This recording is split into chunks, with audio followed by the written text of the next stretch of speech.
Počúvaj, kupuješ si iPhony na flexenie, alebo si pri nakupovaní aj reálne smart. Apple má totižto momentálne v ponuke 4 iPhony 17 a ja ti v tomto videu ukážem, ktorý je ten pravý pre teba. Poďme na to. Číslo 1.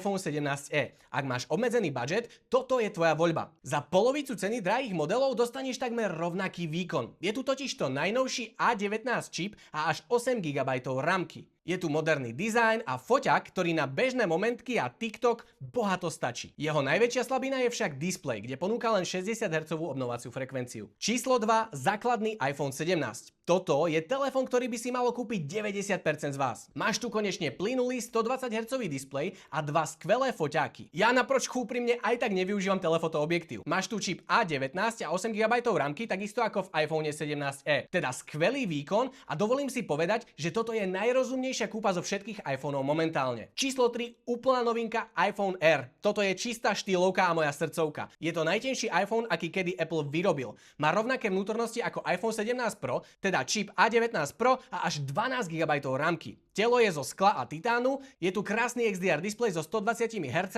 ProMotion a baterka vydrží mne osobne celý deň, ale chýba mi ultra široký objektív. No a číslo 4. iPhone 17 Pro a Pro Max. Ultimátny flex. Ale úprimne, toto je zbytočný luxus. Má hliníkové telo a 3 foťaky, ale na bežné scrollovanie netu, odpisovanie na správy je to jednoducho overkill. Vyzdvihujem jeho baterku a samozrejme kamery. Tie sú proste špičkové. Ak hľadáš jednoducho to najlepšie, tak toto je iPhone pre teba. Ktorý by si vybral ty? Daj mi to vedieť do komentu.